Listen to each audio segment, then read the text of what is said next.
ನಮಸ್ತೆ ವೀಕ್ಷಕರೇ, ಶುಭೋದಯ. ನೀವು ನೋಡ್ತಾ ಇದ್ದೀರಾ ಅಶ್ವ ಜ್ಯೋತಿಷ್ಯ ವಿಶೇಷ ಜ್ಯೋತಿಷ್ಯ ಕಾರ್ಯಕ್ರಮಕ್ಕೆ ಸ್ವಾಗತ. ನಾನು ಪ್ರವೀಣಿ ದಾಸ್.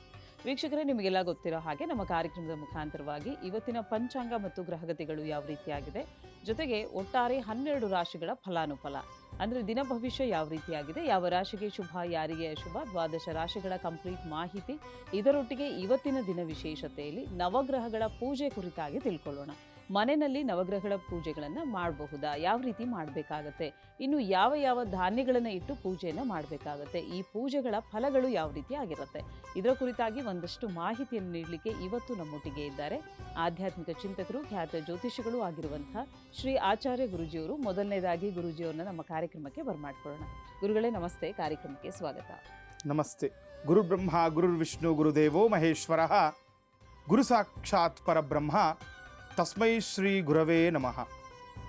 ಆಪದಾಮಪಹರ್ತಾರಂ ಧಾತಾರಂ ಸರ್ವಸಂಪದಾಂ, ಲೋಕಾಭಿರಾಮಂ ಶ್ರೀರಾಮಂ ಭೂಯೋರ್ಭೂಯೋ ನಮಾಮ್ಯಹಂ.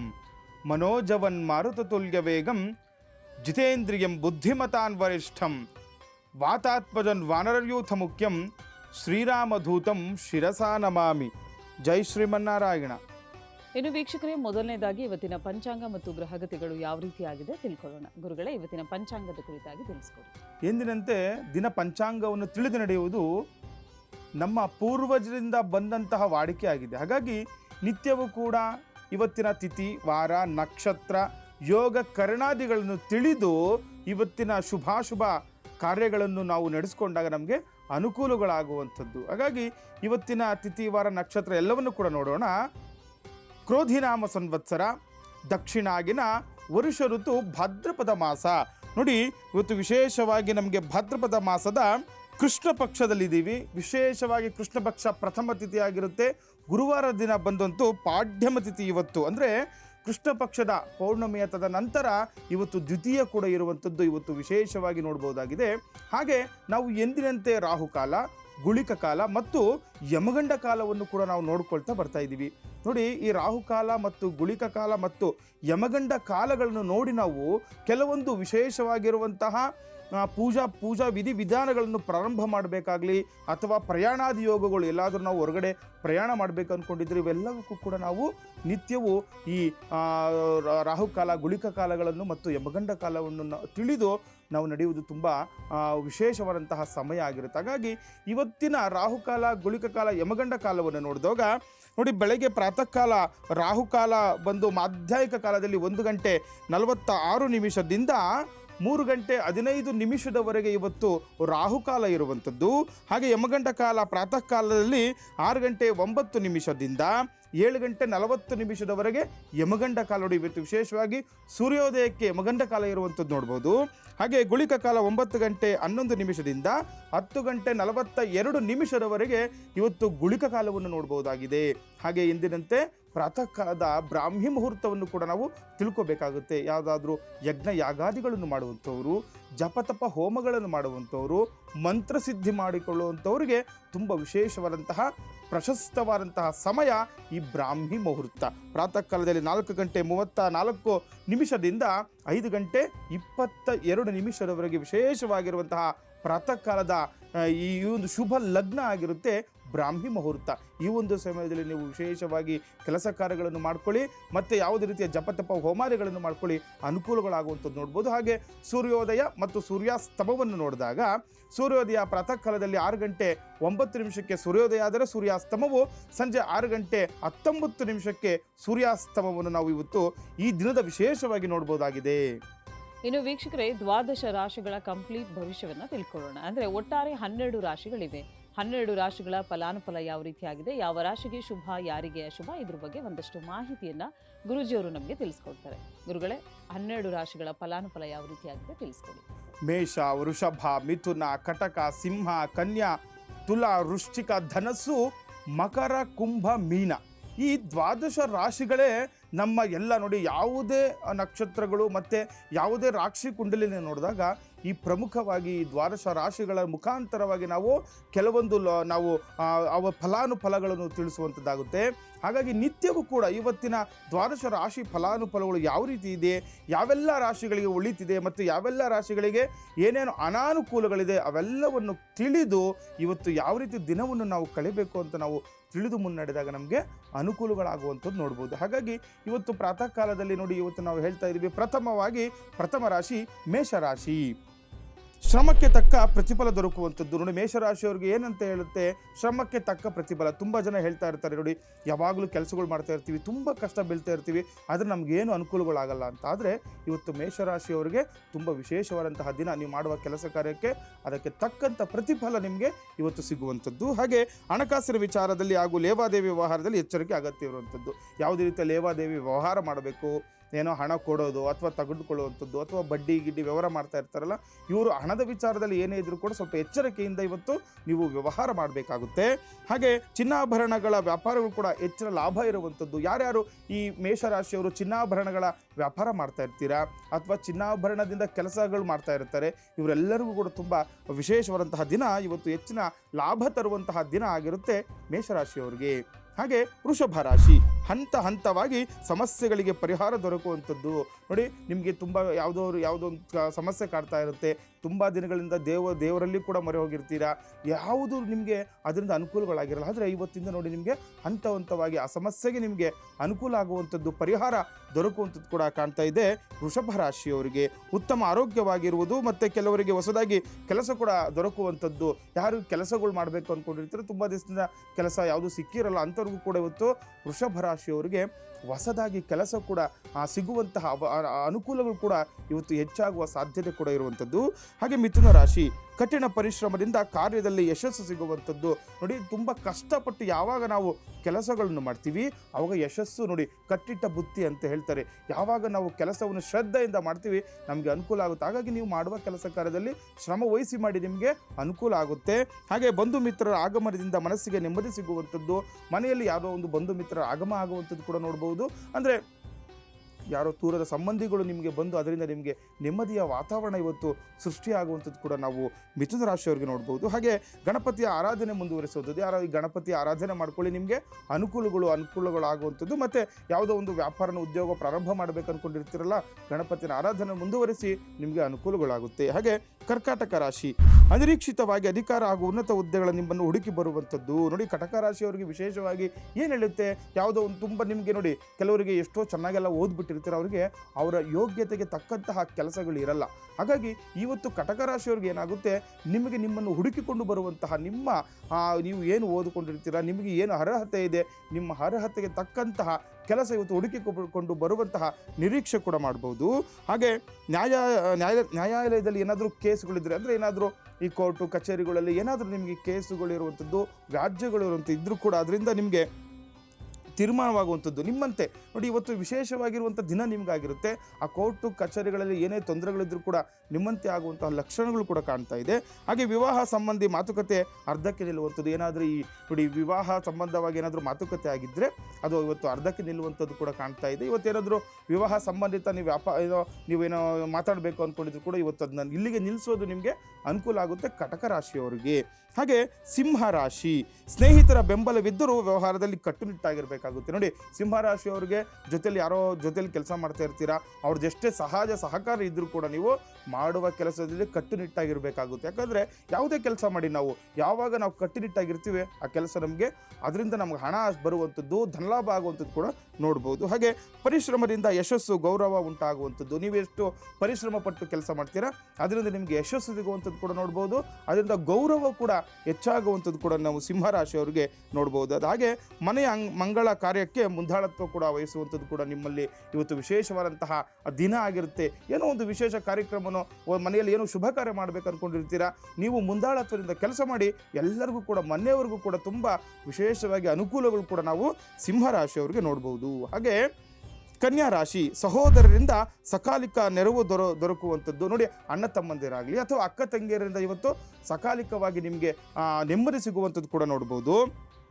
ಅಥವಾ ನೆರವು ಸಿಗುವಂಥದ್ದು, ಏನೋ ಹಣದ ಸಮಸ್ಯೆ ಕಾಡ್ತಾ ಇರುತ್ತೆ, ಅವರಿಂದ ಹಣದಲ್ಲಿ ಸಿಗ್ಬೋದು, ಅಥವಾ ಏನೋ ಬೇರೆ ಯಾವ ರೀತಿಯಿಂದ ಆಗ್ಬೋದು. ಇವತ್ತು ವಿಶೇಷವಾಗಿ ನಿಮ್ಮ ಸಹೋದರ ಸಂಬಂಧದಲ್ಲಿ ನಿಮಗೆ ವಿಶೇಷವಾದಂತಹ ದಿನ ಆಗಿರುತ್ತೆ. ಹಾಗೆ ಹಿರಿಯರ ಸಲಹೆಯನ್ನು ತಿರಸ್ಕರಿಸಬಾರದು. ಕನ್ಯಾ ರಾಶಿಯವರು ನೋಡಿ, ಏನೋ ಒಂದು ಕೆಲಸ ಮಾಡಬೇಕು ಅಂದ್ಕೊಂಡಿರ್ತೀರಾ, ಹಿರಿಯರು ನಮಗೇನೋ ಒಂದು ಹೇಳ್ತಾರಲ್ಲ ಬುದ್ಧಿ ಮಾತು, ಅದನ್ನು ತಿರಸ್ಕಾರ ಮಾಡಬಾರ್ದು. ಯಾರು ಏನು ಹೇಳಿದ್ರು ಕೂಡ ನಾವು ಅದನ್ನು ತಗೊಂಡು ನಾವು ಮುಂದುವರೆದಾಗ ನಮಗೆ ಅನುಕೂಲಗಳಾಗುತ್ತೆ. ಹಾಗೆ ಭೂ ಖರೀದಿ ವ್ಯವಹಾರವನ್ನು ಮಾಡಲು ಉತ್ತಮ ಕಾಲ ಇದಾಗಿರುತ್ತೆ ನೋಡಿ. ವಿಶೇಷವಾಗಿ ಏನಾದರೂ ಭೂಮಿ ವಿಚಾರವಾಗಿ ಏನಾದರೂ ನೀವು ತಗೊಳೋದು ಅಥವಾ ಮಾರಾಟ ಮಾಡಬೇಕು ಅಂದ್ಕೊಂಡಿದ್ರೆ ತುಂಬ ಒಳ್ಳೆ ದಿನ ಆಗುತ್ತೆ, ನೀವು ಅನುಕೂಲ ಆಗುತ್ತೆ. ಇವತ್ತು ಅದ್ರ ಬಗ್ಗೆ ಪ್ರಸ್ತಾಪನೆ ಮಾಡ್ಬೋದು.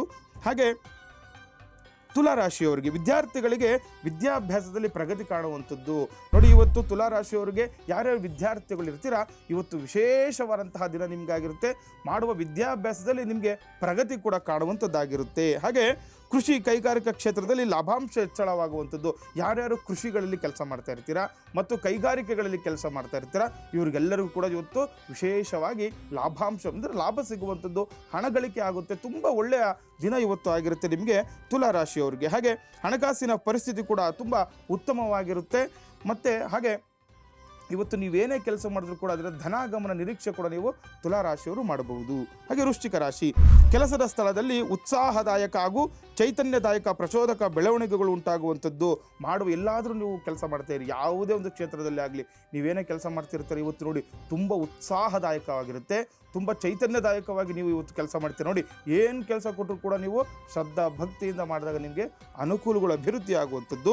ಹಾಗೆ ದೈವ ಬಲ ಇರುವುದರಿಂದ ಅತಿ ಚಿಂತೆ ಮಾಡೋ ಅವಶ್ಯಕತೆ ಇರೋದಿಲ್ಲ ನಿಮಗೆ. ಇವತ್ತು ನೋಡಿ ವಿಶೇಷವಾಗಿ ನಿಮಗೆ ದೇವರ ಒಂದು ಬಲ ಇರುತ್ತೆ, ನಿಮ್ಮ ಮನೆ ದೇವರ ಬಲ ಆಗ್ಬೋದು, ನೀವು ಮಾಡುವ ಪೂಜೆ ಯಾವುದೋ ಒಂದು ದೇವರ ಆರಾಧನೆ ಮಾಡ್ತಾ ಇರ್ತೀರಾ, ಆ ದೈವ ಬಲದಿಂದ ನಿಮಗೆ ತುಂಬ ವಿಶೇಷವಾಗಿ ಕೆಲಸ ಕಾರ್ಯಗಳು ಮುನ್ನಡೀತವೆ. ಹಾಗಾಗಿ ಯಾವುದೇ ರೀತಿಯ ಚಿಂತೆಗಳು ಮಾಡ್ತೀರಾ ನೀವು ನಿಮ್ಮ ಕೆಲಸಗಳು ಮಾಡ್ಕೊಂಡೋಗಿ ನಿಮಗೆ ಧನುಸ್ಸು ರಾಶಿಯವರಿಗೆ ತುಂಬ ಅನುಕೂಲವಾಗುತ್ತೆ. ಹಾಗೆ ಧನುಸ್ಸು ರಾಶಿ, ಸಣ್ಣ ಪುಟ್ಟ ಜ್ವರಗಳು ಬಂದರೂ ನಿಮ್ಮ ಮನೆಯ ವೈದ್ಯರ ಸಲಹೆ ಪಡೆಯುವಂಥದ್ದು ನೋಡಿ.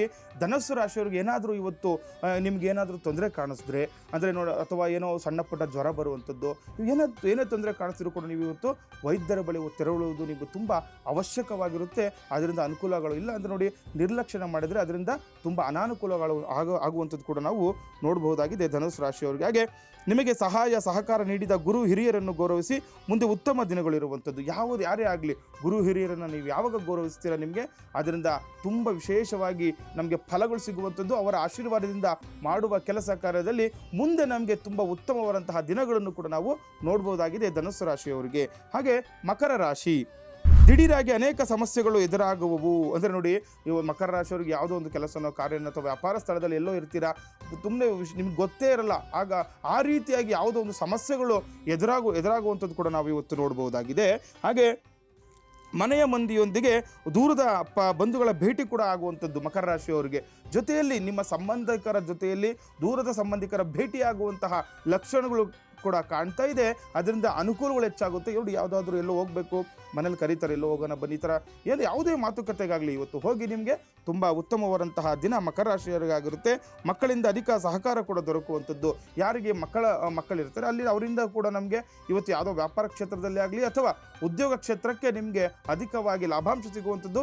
ಮಕ್ಕಳಿಂದನೂ ಕೂಡ ನಿಮಗೆ ಅನುಕೂಲದ ವಾತಾವರಣ ಸೃಷ್ಟಿಯಾಗುತ್ತೆ. ಹಾಗೆ ಕುಂಭರಾಶಿ, ಕೆಲಸಗಳಿಗೆ ಸ್ವಲ್ಪ ಮಟ್ಟಿನ ಹಿನ್ನೆಲೆ ಕಂಡು ಬಂದರೂ ಸಹೋದ್ಯೋಗಿಗಳ ಸಹಕಾರದಿಂದ ನೆಮ್ಮದಿ ಸಿಗುವಂಥದ್ದು. ಮಾಡುವ ಕೆಲಸ ಕಾರ್ಯದಲ್ಲಿ ಸ್ವಲ್ಪ ಹಿಂದೆ ಅಂದರೆ ನೀವೇನೋ ಒಂದು ಕೆಲಸ ಮಾಡ್ತಿರ್ತಾರೆ, ಇವತ್ತು ಯಾಕೋ ಕೆಲಸಗಳು ನಡೀತಾ ಇರಲ್ಲ, ಆದರೂ ಕೂಡ ನಿಮ್ಗೆ ಇವತ್ತು ನಿಮ್ಮ ಸ್ನೇಹಿತರ ಬಳಗದಿಂದ ತುಂಬ ವಿಶೇಷವಾದಂತಹ ಸಹಕಾರದಿಂದ ಅನುಕೂಲ ಆಗುತ್ತೆ. ಮತ್ತು ಹಿರಿಯರ ಸಲಹೆಯನ್ನು ತಿರಸ್ಕರಿಸಿ ನೀವು ಕೂಡ ಇವತ್ತು ಹಿರಿಯರ ಸಲಹೆಯನ್ನು ಯಾವುದೇ ಕಾರಣಕ್ಕೂ ತಿರಸ್ಕಾರ ಮಾಡಬಾರ್ದಾಗುತ್ತೆ ಕುಂಭರಾಶಿಯವರು. ಹಾಗೆ ಕಡೆಯ ರಾಶಿ ಮೀನರಾಶಿ, ಮಹತ್ತರ ಜವಾಬ್ದಾರಿಗಳನ್ನು ತೆಗೆದುಕೊಳ್ಳುವ ಮುನ್ನ ಆಲೋಚನೆ ಮಾಡಬೇಕಾಗುತ್ತೆ. ನೋಡಿ, ಇವತ್ತು ಮೀನರಾಶಿಯವರಿಗೆ ಎಂಥ ದಿನ, ಯಾವುದೋ ಒಂದು ಮಹತ್ತರ ನಿರ್ಣಯ ತಗೋಬೇಕಾಗುತ್ತೆ. ಯಾವುದೋ ಒಂದು ಕೆಲಸ ಬಿಡೋದಾಗಲಿ ಅಥವಾ ಇನ್ನೊಂದು ಕಡೆ ಎಲ್ಲೋ ಕೆಲಸ ಹೋಗಬೇಕಾಗುತ್ತೆ, ಅಥವಾ ಯಾವುದೋ ಒಂದು ಮದುವೆ ವಿಚಾರನೋ ಅಥವಾ ನಿಮ್ಮ ವ್ಯಾಪಾರ ಉದ್ಯೋಗ ವಿಚಾರನೋ, ಈ ರೀತಿ ಯಾವುದೋ ಒಂದು ವಿಚಾರದಲ್ಲಿ ನೀವು ನಿರ್ಧಾರ ತಗೋಬೇಕಾದ್ರೆ ಆಲೋಚನೆ ಮಾಡಿ ನೀವು ಇವತ್ತು ನಿರ್ಧಾರ ಮಾಡಬೇಕಾಗುತ್ತೆ. ಹಾಗೆ ಹಮ್ಮಿಕೊಂಡ ಕೆಲಸಗಳು ಸುಗಮವಾಗಿ ನಡೆಯುವಂಥದ್ದು. ನೋಡಿ, ಆಲೋಚನೆ ಮಾಡಿ ಯಾವಾಗ ಕೆಲಸ ಮಾಡ್ತೀರಾ ಆ ಕೆಲಸ ಸುಗಮವಾಗುತ್ತೆ. ಹಾಗಾಗಿ ಯಾವುದೇ ಕೆಲಸ ಮಾಡಿ ಆಲೋಚನೆ ಒಂದೆರಡು ಬಾರಿ ಆಲೋಚನೆ ಮಾಡಿ ಮಾಡಿದಾಗ ಹಾಗೆ ಮತ್ತೆ ನೋಡಿ, ಆಧ್ಯಾತ್ಮಿಕ ಚಿಂತನೆಯಿಂದ ಕೂಡ ನೀವು ಇವತ್ತು ಸಂತೃಪ್ತಿ ಹೊಂದುವಂಥದ್ದು. ಯಾವಾಗ ಈಗ ನಾವು ದೈವ ಬಲ ಕಡೆ ಅಥವಾ ಗುರು ಹಿರಿಯರನ್ನು ನಾವು ಪ್ರಾರ್ಥನೆ ಮಾಡ್ತೀವಿ, ಆವಾಗ ನಮಗೆ ಆಧ್ಯಾತ್ಮಿಕ ಚಿಂತನೆ ಮಾಡಿದಾಗ ನಮಗೆ ಅನುಕೂಲಗಳು ಕೂಡ ಹೆಚ್ಚಾಗುವಂಥದ್ದು ವಿಶೇಷವಾಗಿ ಇವತ್ತು ನೋಡ್ಬೋದಾಗಿದೆ. ಇನ್ನು ವೀಕ್ಷಕರೇ, ಒಟ್ಟಾರೆ 12 ರಾಶಿಗಳ ಫಲಾನುಫಲ ಯಾವ ರೀತಿಯಾಗಿತ್ತು, ಯಾವ ರಾಶಿಗೆ ಶುಭ, ಯಾರಿಗೆ ಅಶುಭ ಅನ್ನೋದನ್ನು ನಾವು ತಿಳ್ಕೊಂಡಿದ್ದಾಯಿತು.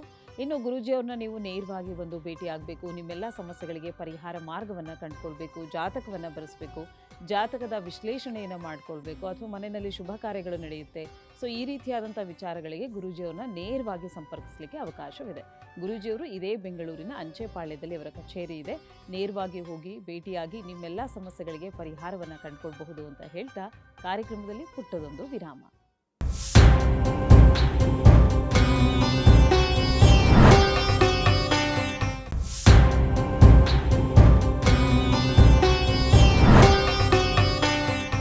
ವಿರಾಮದ ಬಳಿಕ ಅಶ್ವ ಜ್ಯೋತಿಷ ವಿಶೇಷ ಜ್ಯೋತಿಷ ಕಾರ್ಯಕ್ರಮಕ್ಕೆ ಸ್ವಾಗತ. ವೀಕ್ಷಕರೇ, ಇವತ್ತಿನ ಕಾರ್ಯಕ್ರಮದಲ್ಲಿ ಒಂದಷ್ಟು ಮಾಹಿತಿಯನ್ನು ಗುರೂಜಿ ಕಡೆಯಿಂದ ನಾವು ಪಡ್ಕೊಳ್ತಾ ಇದ್ದೀವಿ. ಇನ್ನು ಗುರೂಜಿಯವ್ರನ್ನ ನೀವು ನೇರವಾಗಿ ಸಂಪರ್ಕಿಸಬೇಕು ಅಂದರೆ ನಿಮ್ಮನೆ ಟಿವಿ ಸ್ಕ್ರೀನ್ ಮೇಲೆ ಕಾಣ್ತಾ ಇರುವಂಥ ನಂಬರ್ಗೆ ಕರೆ ಮಾಡಿ ಒಂದು ಅಪಾಯಿಂಟ್ಮೆಂಟ್ನ ಫಿಕ್ಸ್ ಮಾಡಿಕೊಂಡು ತದನಂತರ ಗುರೂಜಿಯವ್ರನ್ನ ಭೇಟಿಯಾಗಲಿಕ್ಕೆ ಅವಕಾಶವಿದೆ. ಇನ್ನು ಇವತ್ತಿನ ದಿನ ಭವಿಷ್ಯಕ್ಕೆ ಹೋಗುವಂಥ ಸಮಯ. ಇವತ್ತಿನ ದಿನ ಭವಿಷ್ಯದಲ್ಲಿ ನವಗ್ರಹಗಳ ಪೂಜೆ ಕುರಿತಾಗಿ ನಾವು ತಿಳ್ಕೊಳ್ತಾ ಇದ್ದೀವಿ. ನವಗ್ರಹಗಳ ಪೂಜೆಗಳನ್ನು ಯಾಕೆ ಮಾಡಬೇಕು, ಇದು ಮನೆಯಲ್ಲಿ ಮಾಡಲಿಕ್ಕೆ ಅವಕಾಶವಿದೆಯಾ, ಯಾವ ರೀತಿಯಾಗಿ ಮನೆಯಲ್ಲಿ ಈ ಪೂಜೆಗಳನ್ನು ಮಾಡಲಿಕ್ಕೆ ಅವಕಾಶವಿರುತ್ತೆ, ಇನ್ನು ಇದಕ್ಕೆ ಆದಂಥ ನೀತಿ ನಿಯಮಗಳು ಇರುತ್ತೆ, ಯಾವ ರೀತಿ ಮಾಡಬಹುದಾಗಿದೆ.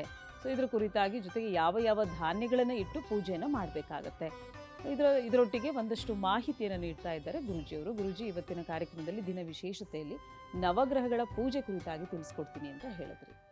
ನೋಡಿ, ವಿಶೇಷವಾಗಿ ಇವಾಗ ಎಲ್ಲರೂ ಕೂಡ ಹೇಳ್ತಾರೆ, ನಾವು ಯಾವುದೇ ಒಂದು ಮದುವೆ ಆಗಿಲ್ಲ ಅಂತಂದರೆ, ಅಥವಾ ಏನೋ ಸಂತಾನ ಆಗಿಲ್ಲ ಅಂತಂದರೆ, ಅಥವಾ ನಮಗೆ ಯಾವುದೋ ಒಂದು ಈಗ ತುಂಬ ಓದ್ಬಿಟ್ಟಿರ್ತಾರೆ, ಮನೆಯಲ್ಲೇ ಇರ್ತಾರೆ, ಕೆಲಸಗಳು ಆಗಿಲ್ಲ ಅಂತಂದರೆ ನವಗ್ರಹಗಳ ಪೂಜೆ ಮಾಡಿ ಅಂತ ಹೇಳ್ತಾರೆ. ಸಾಮಾನ್ಯವಾಗಿ ನವಗ್ರಹಗಳ ಪೂಜೆ ಮಾಡಿ ಅಂತ ಎಲ್ರಿಗೂ ಏನು ಬರುತ್ತೆ, ದೇವಸ್ಥಾನದಲ್ಲಿ ಮಾಡೋದು ಅಂತ ಬರುತ್ತೆ.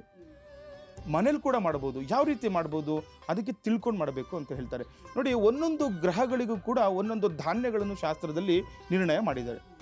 ಯಾವ ಯಾವ ಧಾನ್ಯಗಳನ್ನು ಯಾವ ಯಾವ ಗ್ರಹಗಳಿಗೆ ಇಟ್ಟು ಪೂಜೆ ಮಾಡಬೇಕು, ಮತ್ತು ಅದರಿಂದ ಏನೇನು ಫಲಗಳನ್ನು ತಿಳ್ಕೊಳ್ಳೋಣ. ನಮ್ಮ ಸೂರ್ಯಾಯ ಚಂದ್ರಾಯ ಮಂಗಳಾಯ ಬುಧಾಯ ಚ ಗುರು ಶುಕ್ರ ಶನಿಭ್ಯಶ್ಚ ರಾಹುವೇ ಕೇತವೇ ನಮಃ ಅಂತ. ಸೂರ್ಯನು ಶೌರ್ಯವನ್ನು, ಚಂದ್ರನು ಇಂದ್ರ ಪದವಿಯನ್ನು, ಮಂಗಳನು ಸನ್ಮಂಗಳವನ್ನು, ಬುಧನು ಒಳ್ಳೆಯ ಬುದ್ಧಿಶಕ್ತಿಯನ್ನು, ಬೃಹಸ್ಪತಿಯು ಗುರುಬಲವನ್ನು, ಶುಕ್ರನು ಶುಭವನ್ನು, ಶನಿಯು ಸರ್ವ ಮಂಗಳವನ್ನು, ರಾಹುವು ಬಾಹುಬಲವನ್ನು, ಕೇತುವು ಕುಲದ ಉನ್ನತಿಯನ್ನು ನಮಗೆ ನಿರ್ಣಯ ಮಾಡುವಂಥದ್ದು. ಹಾಗೆ ಪಾರ್ವತಿ ರಮಣನಾದ ಮೃತ್ಯುಂಜಯನು. ನೋಡಿ, ನಾವು ಯಾವತ್ತೇ ಆಗಲಿ ನವಗ್ರಹಗಳ ಪೂಜೆ ಮಾಡಿದಾಗ, ನೋಡಿ ನವಗ್ರಹಗಳ ಪೂಜೆ ಯಾಕೆ, ನಮ್ಮ ಈಪ್ಸಿತ ಕಾರ್ಯಸಿದ್ಧಿಗೋಸ್ಕರ ಮಾಡ್ತೀವಿ. ಹಾಗೆ ಯಾವುದೇ ರೀತಿಯ ಮೃತ್ಯು ದೋಷಗಳು, ನೋಡಿ ಜಾತಕಗಳಲ್ಲಿ ಅಪಮೃತ್ಯು ದೋಷಗಳು ಅಂತ ಹೇಳ್ತಾರೆ. ಆ ಒಂದು ಅಪಮೃತ್ಯು ದೋಷಗಳು ನಿವಾರಣೆ ಆಗಬೇಕಾದ್ರೆ ನಾವೇನು ಮಾಡಬೇಕು, ಮೃತ್ಯುಂಜಯ ಪೂಜೆ ಮಾಡಬೇಕು. ಹಾಗಾಗಿ ನಾವು ಯಾವತ್ತೇ ನವಗ್ರಹಗಳ ಪೂಜೆ ಮಾಡಿದಾಗ ಮೃತ್ಯುಂಜಯ ಸಮೇತವಾಗಿ ನವಗ್ರಹಗಳ ಪೂಜೆಯನ್ನು ಮಾಡುವಂಥದ್ದು ವಾಡಿಕೆಯಾಗಿದೆ, ಮತ್ತು ಇಂದಿನಿಂದನೂ ಕೂಡ ಶಾಸ್ತ್ರಬದ್ಧವಾಗಿ ಮಾಡುವಂತಹ ಕ್ರಮ ಇದಾಗಿರುತ್ತೆ. ಹಾಗಾಗಿ ನೋಡಿ, ಪ್ರಥಮವಾಗಿ ಸೂರ್ಯಗ್ರಹ. ಸೂರ್ಯನನ್ನು ನಾವು ಪಿತೃಕಾರಕ ಅಂತ ಹೇಳ್ತೀವಿ. ತಂದೆಗೆ ಸಮಾನವಾದ ಗ್ರಹ ಸೂರ್ಯಗ್ರಹ. ನೋಡಿ, ಒಂದು ನವಗ್ರಹ ಮಂಡಲದಲ್ಲಿ ರಾಜಗ್ರಹ ಅಂತ ಹೇಳ್ತೀವಿ. ಹಾಗಾಗಿ ಇದು ಸೌರಮಂಡಲ ಅಂತ. ನೋಡಿ, ಈ ಸೂರ್ಯನ ಸುತ್ತವೂ ಕೂಡ ಎಲ್ಲ ಗ್ರಹಗಳು ಸಂಚಾರ ಮಾಡುವಂಥದ್ದು. ಹಾಗಾಗಿ ಸೂರ್ಯ ಪ್ರಧಾನವಾಗಿರುವಂಥದ್ದು. ಸೂರ್ಯನನ್ನು ಪಿತೃಕಾರಕ ಅಂತ ಹೇಳ್ತೀವಿ. ಯಾವುದೇ ರೀತಿಯ ಈ ಪಿತೃಗಳಿಂದ ಬರುವಂತಹ ದೋಷಗಳು ಜಾತಕದಲ್ಲಿದ್ದರೆ, ಯಾಕೆಂದರೆ ನೋಡಿ, ಈ ಮದುವೆ ಆಗ್ತಾ ಇಲ್ಲ ಮತ್ತು ಸಂತಾನ ಆಗ್ತಾ ಇಲ್ಲ ಅಂತಂದರೆ ಹೇಳ್ತಾರೆ, ಯಾಕೆ ಪಿತೃಶಾಪ ಪಿತೃದೋಷ ಅಂತ ಹೇಳ್ತಾ ಇರ್ತಾರೆ. ಹಾಗಾಗಿ ಈ ಪಿತೃದೋಷಗಳು ಏನೇ ಇದ್ರೂ ನಿವಾರಣೆ ಆಗಲಿ ಅಂತ ಹೇಳ್ತಾ ನೀವು ವಿಶೇಷವಾಗಿ ಸೂರ್ಯಗ್ರಹನನ್ನು ಗೋಧೂಮ ಧಾನ್ಯಸ್ಯು ಅಂದರೆ ಗೋಧಿಯಲ್ಲಿ ನಾವು ಸೂರ್ಯನನ್ನು ಪ್ರಾರ್ಥನೆ ಮಾಡ್ಕೊಳ್ಬೇಕಾಗತ್ತೆ. ಭಾಸ್ಕರಾಯ ವಿದ್ಮಹೆ ಮಹಾದ್ಯುದಿಕರಾಯ ಧೀಮಹೆ ತನ್ನೋ ಆದಿತ್ಯ ಪ್ರಚೋದಯಾತ್ ಅಂತ, ಸೂರ್ಯಾಯ ನಮಃ ಅಂತ ಹೇಳ್ತಾ ಮಧ್ಯಭಾಗದಲ್ಲಿ ಒಂದು ನವಗ್ರಹ ಮಂಡಲವನ್ನು ಸ್ಥಾಪನೆ ಮಾಡಬೇಕಾಗುತ್ತೆ. ಅಂದರೆ ಒಂದು ಅಕ್ಕಿಯಲ್ಲಿ ಇಡಬೇಕು. ಅಕ್ಕಿಯ ಮೇಲೆ ಒಂದು ಬಾಳೆ ಅಂದರೆ ಬಾಳೆ ಎಲೆ ಹಾಕಿ ಮತ್ತು ಅಕ್ಕಿ ಇಡ್ಬೋದು, ಮತ್ತು ತದನಂತರ ಬಾಳೆ ಎಲೆ ಮೇಲೆ ಅಕ್ಕಿ ಹಾಕಿ ಅಕ್ಕಿಯನ್ನು ಮೇಲೆ ವಿಳೆದೆಲೆಗಳನ್ನು ಇಡ್ತೀವಿ. ನಾವು ಸಾಮಾನ್ಯವಾಗಿ ಪೂಜೆ ಮಾಡಿದಾಗ 2 ವಿಳೆದೆಲೆ ಮತ್ತು ಒಂದು 2 ಅಡಿಕೆ ಇಟ್ಬಿಟ್ಟು ಅದರ ಮೇಲೆ ಧಾನ್ಯಗಳನ್ನು ಇಡಬೇಕು. ನೋಡಿ, ಮಧ್ಯದಲ್ಲಿ ಸೂರ್ಯಗ್ರಹನನ್ನು ಸ್ಥಾಪನೆ ಮಾಡಬೇಕಾಗುತ್ತೆ. ನವಗ್ರಹ ಮಂಡಲ ನೋಡಿ, ನಾವು ಯಾವ ಕಡೆಯಿಂದ ನೋಡಿದ್ರು ಕೂಡ 3 ಇಟ್ಕೊಂಡು ಬರ್ತೀವಿ. ನಾನು ಮಧ್ಯಭಾಗದಲ್ಲಿ 9 ನವಗ್ರಹಗಳನ್ನು 3 ನಾವು ಇಟ್ಕೋಬೇಕಾಗುತ್ತೆ. ಹಾಗಾಗಿ 3 ಗ್ರಹಗಳ ರೀತಿಯಲ್ಲಿ ಇಡಬೇಕು. ಪೂರ್ವಾಭಿಮುಖವಾಗಿ ನಾವು ಒಂದು ನವಗ್ರಹಗಳನ್ನ ಇಡಬೇಕಾಗುತ್ತೆ. ಮಧ್ಯಭಾಗದಲ್ಲಿ ಸೂರ್ಯನನ್ನು ಪ್ರಾರ್ಥನೆ ಮಾಡ್ಕೊಳ್ಬೇಕು. ಹಾಗೆ ಆಗ್ನೇಯ ದಿಕ್ಕಿನಲ್ಲಿ ನೋಡಿ, ಪೂರ್ವ ನಮಗೆ ಇದು ಪೂರ್ವ ಆಯ್ತಂದರೆ ಆಗ್ನೇಯ ಈ ಕಡೆ ಇರುತ್ತೆ. ಈ ಒಂದು ಮಧ್ಯಭಾಗದಲ್ಲಿ ಸೂರ್ಯನ ಸ್ಥಾಪನೆ ಮಾಡಿದಾಗ ಆಗ್ನೇಯ ಭಾಗದಲ್ಲಿ ಚಂದ್ರನನ್ನು ಸ್ಥಾಪನೆ ಮಾಡಬೇಕಾಗುತ್ತೆ. ಚಂದ್ರನನ್ನು ಏನು ಹೇಳ್ತೀವಿ? ಮಾತೃಕಾರಕ ಅಂತ ಹೇಳ್ತೀವಿ. ತಾಯಿಗೆ ಸಮಾನವಾದಂತಹ ಒಂದು ಗ್ರಹ ಈ ಚಂದ್ರಗ್ರಹ. ಯಾವುದೇ ರೀತಿಯ ನಾವು ಮನಸ್ಕಾರಕ ಕೂಡ ಅಂತ ಹೇಳ್ತೀವಿ.